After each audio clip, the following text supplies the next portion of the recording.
새해 들어서 성경이 말하는 성숙이 무엇인지 계속해서 살펴보고 있습니다.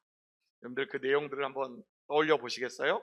첫 번째 주일, 새해 첫 주일에는 시편 1편의 말씀으로 시냇가에 심은 나무처럼 신앙의 뿌리를 깊게 내리는 것이 성숙의 첫걸음이라 말씀드렸고요. 두 번째 주일에는 사도행전 11장 안디옥 교회 성도들처럼 사랑과 겸손의 삶으로 그리스도인이라고 하는 이름값 하는 성도들, 이것이 성숙의 모습이라 말씀드렸습니다. 그리고 지난 주일에는 실수의 아이콘, 실수의 대명사라 이야기하는 마가 요한의 모습을 통해서 그가 무익한 자에서 가장 신뢰받고 유익한 자로 변화되는 그 모습들, 이 과정이 곧 신앙의 성숙이라 말씀드린 바가 있습니다. 이제 오늘은 그 내용들을 종합해서 이제 신앙의 성숙을 이룬 인생이 그러면 어떠한 복을 누리는 것인지 살펴보려고 하는데요. 바라기는 함께 이 자리에 계신 우리 신목의 모든 가족들이 신앙의 성숙을 이룰 뿐만 아니라 하나님 부어시는 인생의 크신 은혜들, 또한 하늘의 신령한 복을 누리시는 여러분 모두가 되시기를 주님의 이름으로 축복합니다. 화창한 어느 날이었습니다. 카페에 앉아서 창밖을 내다보는 두 사람이 있었습니다. 차를 마시며 담소를 이야기하다가 그중 한 사람은 왠지 눈에 걸리는 것이 있었습니다. 그것이 무엇이었냐? 창틀에 먼지가 보이는 거였지. 그리고 창문에 얼룩이 계속 껴있는 것이 눈에 거슬렸습니다. 질색하며 눈살을 찌푸렸지만 다른 옆에 있던 한 사람은 그냥 마냥 행복하기만 했습니다. 창문 너머로 펼쳐져 보이는 푸른 하늘과 자연의 풍광을 바라보며 미소 짓고 있었는데요. 그러면 이 두 사람의 차이는 어디에 있을까요? 무슨 차이가 한 사람은 눈살을 찌푸리게 만들고 한 사람은 행복한 미소를 짓게 만들었을까? 이 차이는 무엇일까요? 네? 무엇을 바라보고 있느냐? 무엇에 내가 초점을 맞추고 있느냐? 똑같은 창문을 바라보면서도 내가 무엇에 초점을 맞추고 있느냐에 따라서 서로 다른 반응을 보인 것이지요. 실제로 우리 삶에서 벌어진 일들을 보면 어떤 눈으로 그 일들을 바라보느냐에 따라서 때로는 우리의 눈살을 찌푸릴 때도 있고요. 또 행복한 미소를 짓게 만들 때도 있습니다. 이 자리에도 여러분들이 계시지만 배우자만 보더라도 그렇게 아름답고 멋지게 보일 때가 있는가 하면 어느 순간 뭐처럼 보일 때가 있어요? 철천지 왼수처럼 보일 때가 있지요. 저만 그런가요? 아마 경험해 보신 분들은 다 한 번쯤 느껴보셨을 것 같아요. 우리 청년들이요, 빨리 이것을 경험해 보시길 바랍니다. 이게 축복인지 어찌되었든요. 프랑스의 소설가 마르셀 프루스트라는 분이 있는데 잃어버린 시간을 찾아서라는 그의 책에서 이렇게 얘기합니다. 진정한 발견의 여정은 새로운 풍경을 찾는 것이 아니라 새로운 눈을 갖는 것에 있다라고 이 소설가는 이야기하는데요. 결국 신앙의 성숙의 여정, 이 신앙 성숙이란 것 또한 새로운 눈을, 새로운 안목을 갖느냐 갖지 못하느냐의 여부로 결정되는 것 같습니다. 내 삶에 닥친 이해할 수 없는 고난과 뼈아픈 상처들, 이것을 상처 입은 내 관점이 아니라 하나님의 거시적인 관점에서 마치 하늘에서 독수리가 내려다보는 것처럼 그러한 관점에서 바라볼 수 있는 영적인 안목, 이것이 참된 신앙의 성숙이라는 것이지요. 오늘 본문에는 이 신앙의 정점에 서 있는 한 인물을 보게 되는데요. 여러분, 오늘 본문의 주인공은 누구인가요? 요셉이라는 인물입니다. 요셉의 별명이 있지요? 요셉의 별명은 뭔가요? 꿈쟁이입니다. 여러분 아시다시피 그의 인생 여정을 한번 살펴볼까요? 그의 아버지는 누구였지요? 야곱이었습니다. 요셉은 그의 11번째 아들이었고요. 특별한 사랑을 상징하는 채색 옷을 입고 성장했지만 17살 즈음 형들의 미움 속에 그는 구덩이에 던져졌다가 애굽의 노예로 팔려가게 됩니다. 그에게 닥친 현실은 비극 그 자체였는데요. 하지만 그곳에서도 성실함으로 재기의 발판을 쌓아가던 중에 이제는 주인 보디발 아내의 모함으로 왕의 감옥에 갇히게 되지. 저는 미래를 기약할 수 없는 암울한 상황에 놓이게 된 것입니다. 하지만 그곳에서도 요셉은 형들을 향한 복수심을 이야기하지 않았습니다.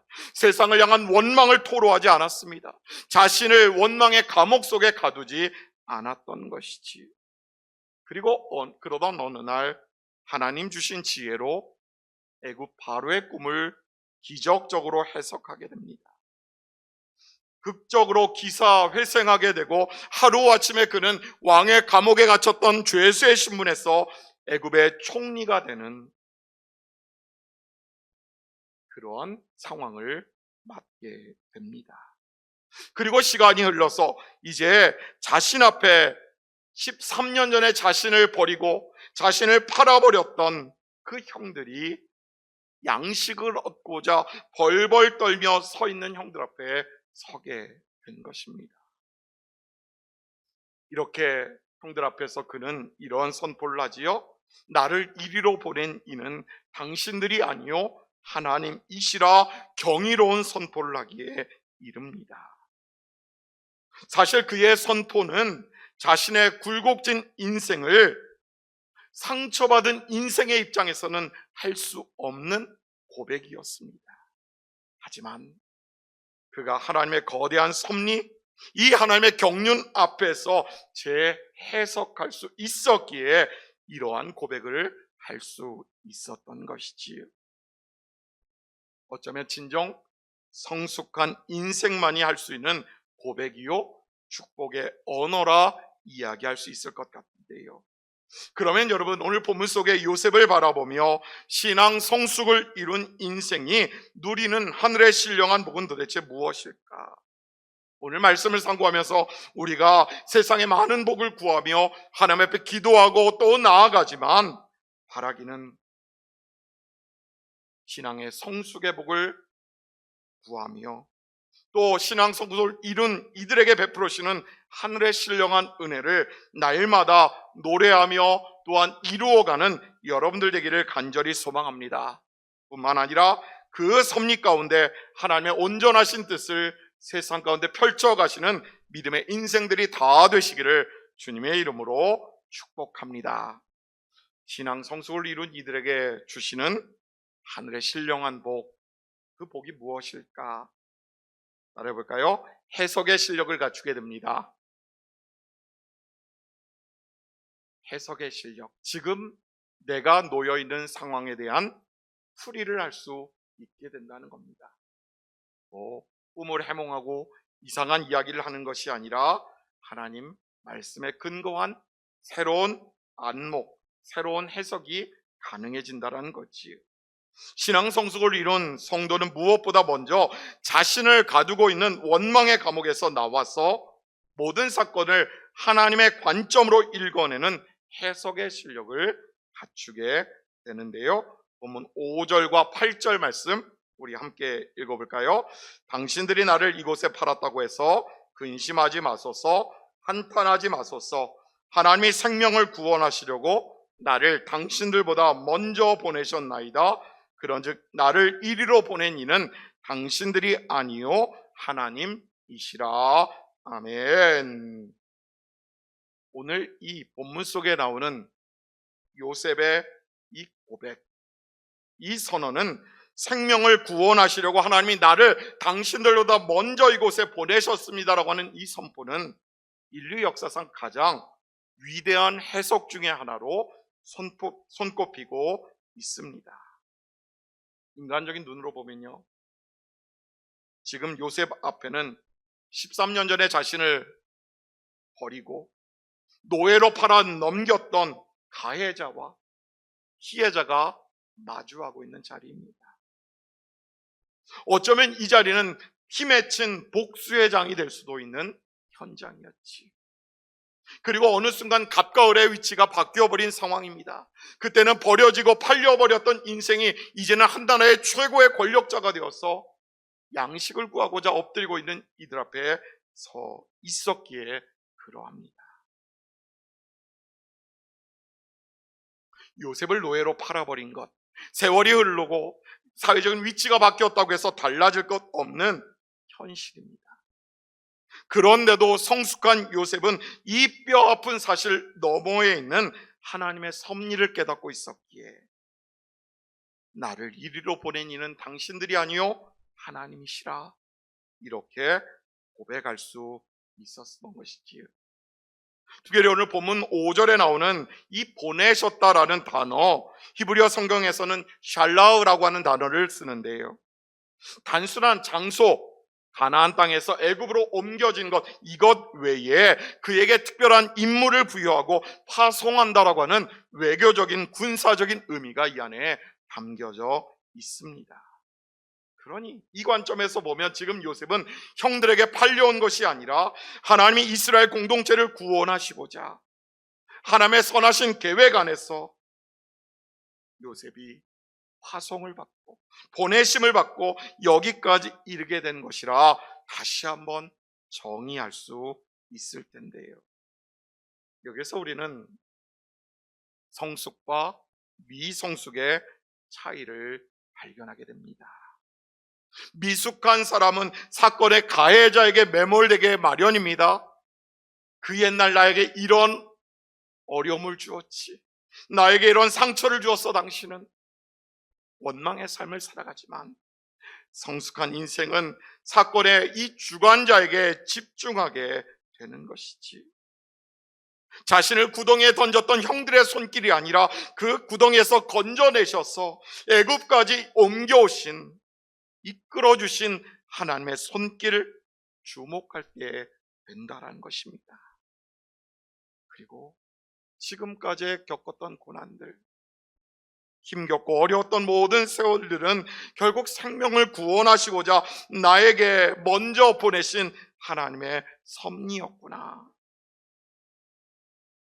지난날의 억울함이 아니라 이제 나에게 주신 사명이구나라고 고백하게 된다라는 것이지. 여러분, 이것이 성숙함 가운데 누리게 되는 해석의 실력이 아닐런지. 오늘 우리 예배당에 많은 자리가 비어있지만 이것을 다르게 본다면 우리에게 그만큼 보내주신 분들을 감당할 수 있는 능력이 있다라는 것을 이야기하는 것 아니겠습니까? 그렇습니다, 여러분. 요셉도 짧지 않은 세월 원망으로 허송세월 했는지도 모릅니다. 하지만 신앙의 성숙을 이루어가면서 그는 과거의 사슬에서 벗어나게 됩니다. 그리고 참된 자유를 누리게 되었던 것이지. 요셉이 이 안목을 소유했기에 지금까지 힘겹게 했던 환경들, 실상은 힘겹게 하기 위한 것이 아니라 나에게 더 큰 은혜를 부어주시려는 하나님의 보내심, 하나님의 파송이었음을 고백하는 인생으로 바뀌게 된 것이지. 바라기는 이 믿음의 고백이, 우리들의 영적인 안목이 새롭게 주어지는 은혜가 여러분들 모두에게 임하게 되기를 간절히 소망합니다. 그래서 요셉이 누렸던 이 하늘 평안의 역사, 비록 그가 몸은 감옥에 있었어도 날마다 하나님과 영적으로 교제하며 이곳에서 나를 이끌어 가실, 이곳에서 나를 살리시고 높여주실 하나님, 그분을 기대하며 하루하루를 살아가시는 여러분들 평생의 삶이 되시기를 주님의 이름으로 축복합니다. 두 번째로요, 하늘의 신령한 복, 성숙을 이룬 이에게 주시는 복은 무엇일까? 따라해볼까요? 풍성함의 실력을 갖추게 됩니다. 풍성함이라고 하는 것은 상대적인 개념입니다. 반대말이 뭘까요? 빈곤, 결핍이라는 단어일 것 같습니다. 신앙 성숙을 이룬 성도는 두 번째로 과거의 상처와 결핍에 마음을 빼앗기지 않습니다. 도리어 다른 이들의 부족함을 채워주는 풍성함의 실력을 갖추게 되는데요, 본문 7절 말씀 우리 함께 읽어볼까요? 하나님이 큰 구원으로 당신들의 생명을 보존하고 당신들의 후손을 세상에 두시려고 나를 당신들보다 먼저 보내셨나니. 아멘. 오랜 기간 요셉의 삶을 채운 것은 상처라는 단어였을 겁니다. 그리고 결핍이라는 단어가 그의 인생과 뗄래야 뗄 수 없는 관계였겠지요. 여러분, 혈육인 형제들에게 버림을 받았으니 그의 마음에는 씻을 수 없는 상처가 그 상처로 얼룩져 있었을 것이고, 채색옷이 알려주듯 야곱의 사랑을 한 몸에 받던 인생에서 이제는 노예로 전락하고 감옥의 죄수로 되어서 자유와 정의를 빼앗긴 그 결핍으로 인하여 힘겨워했을 것입니다. 대개 이런 상처와 결핍을 겪은 사람은 권력을 잡으면 어떻게 됩니까? 나에게 상처 줬던 사람들에게 반갚음하고자 노력하지. 또 어린 시절 지나치게 가난하여 힘겨웠던 분들이 조금 더 부유해지고 자유로워지면 조금 더 많은 것을 가지려고 움켜쥐거나 자신에게 고통 주었던 이들 향해서 복수를 일삼기도 합니다. 이것이 보통 사람들의 모습입니다. 하지만 오늘 요셉은 전혀 다른 반응을 보여주지요. 특별히 본문 7절에 등장하는 보존한다라는 구절, 이것은 히브리어 하야라는 단어를 번역한 것인데요, 단순히 목숨만 붙어있게 살려두는 것, 이러한 수동적인 생존을 넘어서 그 상대방, 나에게 상처를 주고 나를 힘겹게 했던 그들까지도 보물처럼 소중하게 여김으로 번성하게 만들어준다라고 하는 능동적인 의미까지 담고 있습니다. 그러니 지금 요셉은 자신에게 상처를 주었을 뿐만 아니라 결핍의 원인을 제공했던 이 철천지 원수 형제들을 기근 가운데서 내가 당신들을 보살피겠습니다, 내가 당신들을 살려주겠습니다, 풍성하게 만들어주겠습니다, 이렇게 선언했던 것입니다. 여러분, 어떻게 이런 풍성함의 실력이 가능했을까요? 요셉의 내면이 이미 하나님의 은혜로 가득했기 때문에 그러한 것이지요.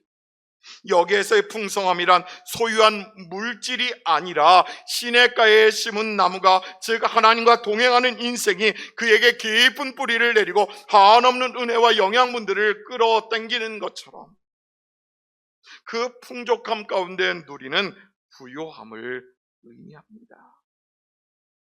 다윗이 시편 23편에서 주께서 내 원수의 목전에서 내게 상을 차려주시고 기름을 내 머리에 부으셨으니 내 잔이 넘치나이다 고백했던 것처럼, 상처와 결핍과 곤고함이 있는 그 자리가 변하여서 생명의 자리요, 능력의 자리로, 또 더 풍성함이 넘쳐나는 자리로 이끌어 가시는 것, 오늘 우리들 그 자리로 부르시고 초청하시는 것, 여러분, 이처럼 결핍을 풍성함으로 바꾸는 복이 진정한 신앙의 성숙 아니겠습니까?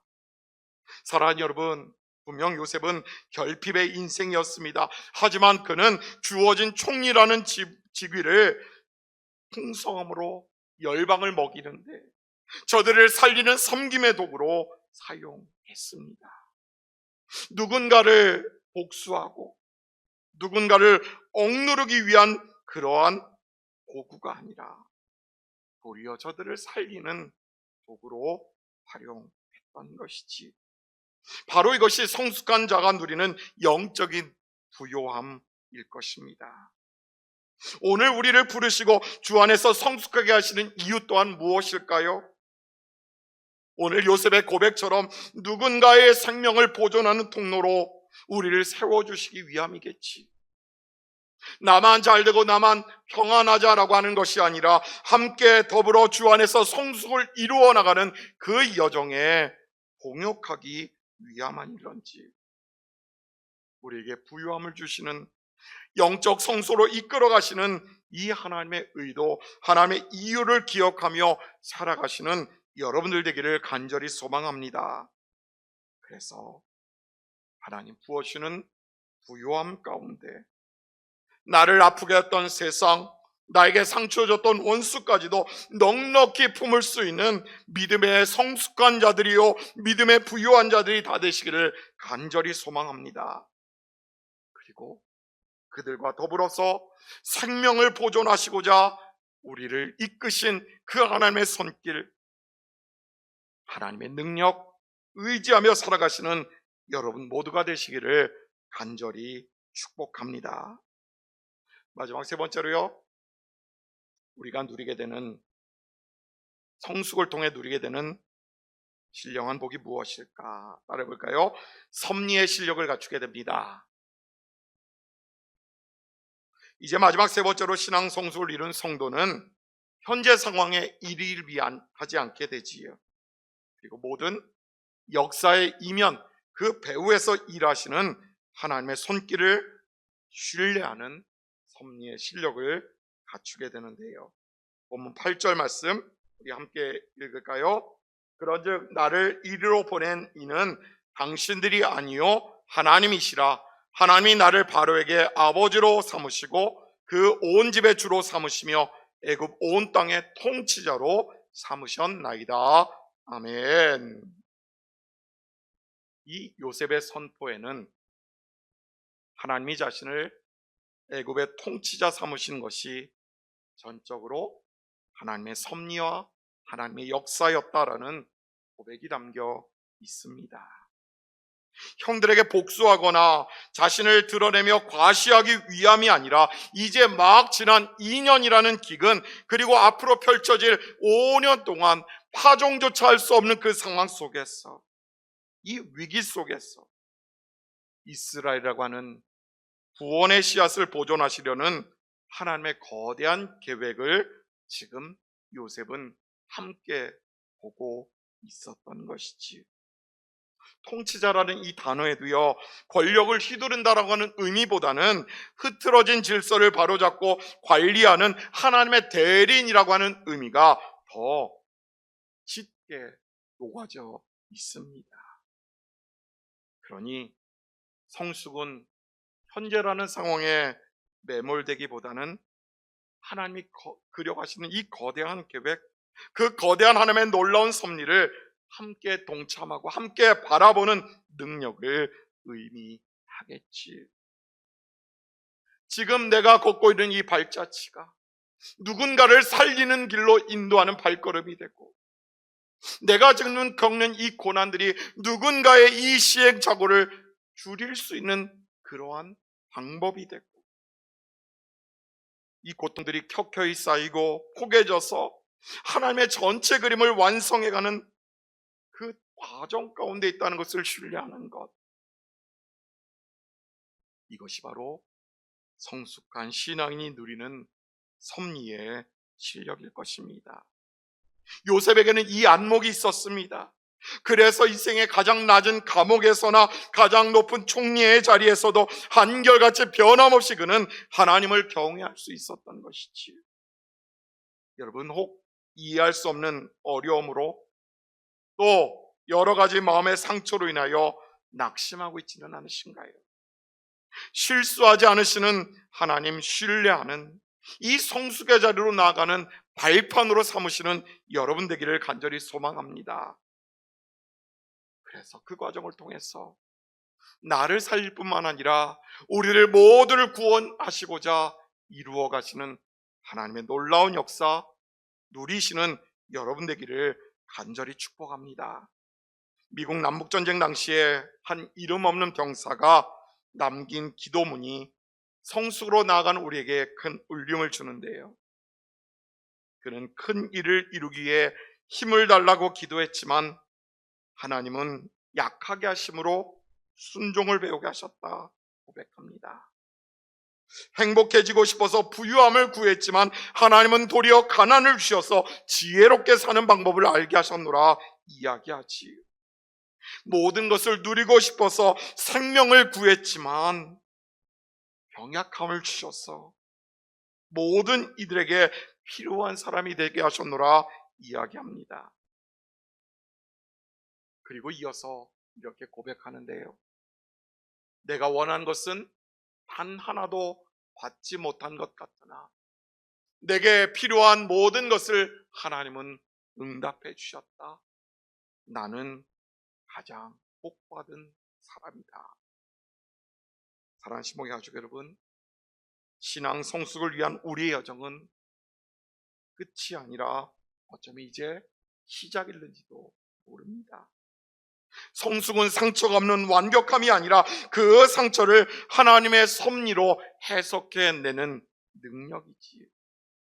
원망을 넘어서 해석의 실력으로 상처와 결핍을 극복하고 풍성함을 이루는 은혜로, 그리고 현재의 고난을 넘어 이제 섭리의 실력으로 무장하여 성숙의 정점을 향해 나아가는 여러분 모두가 되시기를 간절히 소망합니다. 그리하여 하나님 그분의 섭리 안에서 진정 하늘로부터 임하는 신령한 복을 풍성히 누리시는 여러분 모두가 되시기를 주님의 이름으로 축원합니다.